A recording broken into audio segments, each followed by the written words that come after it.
Okay, so my name's Nick, and in our church we do a thing called Testimony Tuesday.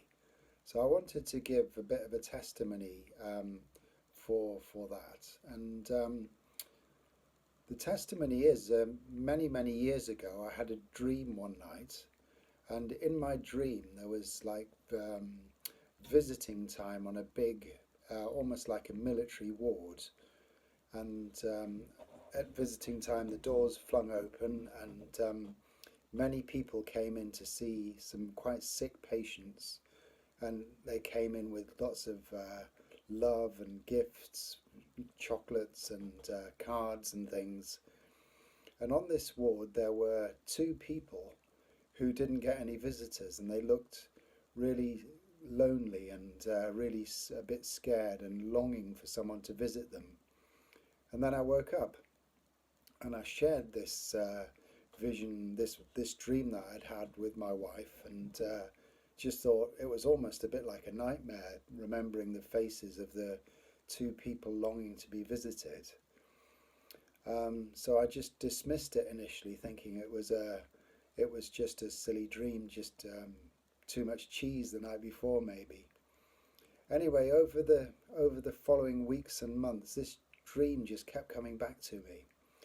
And I just remember those two people and thinking, so I started to pray about it and just, wondered what to do with it. And at the time I shared it with the pastor of our church, and he said to me that, and he showed me through the scriptures how, right the way through history, how people have been spoken to in dreams and visions, and how sometimes God leads us in dreams.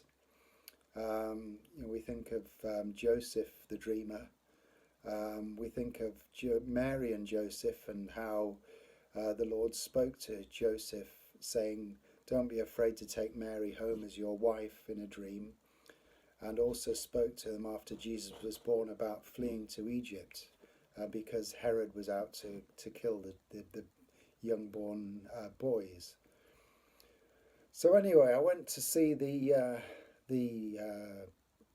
chaplain of the hospital in Cambridge at the time, and explained the dream. And the chaplain said, "Yes, we're looking for people from the community to come in and befriend lonely people who don't get visitors." So at that time, I started doing hospital visiting, and then we moved to Bury St Edmunds, and I thought, well, okay, that was just for a season. But after a while, again, I started to think, no, there's lonely, frightened people in a hospital. So again, I went to see the head of chaplaincy at our local hospital, and they said actually they are very keen to have volunteers come in just to befriend patients who don't get visitors. And this was probably over 25, 30 years ago now. And so I volunteered, went through various safeguarding and checks that need to be done. And ever since then, I've been going into the hospital roughly once a week and had some absolutely amazing times with patients who are quite often lonely and frightened, and don't have any visitors. The doctors and the nurses quite often are so run off their feet they don't get time to sit down and really listen to the patients. So I've lost count now how many of those two people that I saw in my dream I've actually met in real life. And it's been such a privilege to just pull up a chair and sit and listen to them and talk to them and let them just kind of offload the things that's been bothering them. Quite often we'll pray together. They'll ask me perhaps about my faith, and they'll quite often also talk about what we believe happens the other side of death.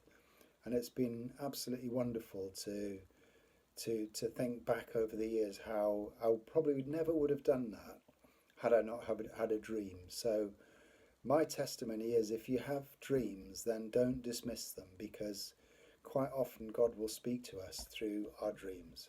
Thank you. Bye bye.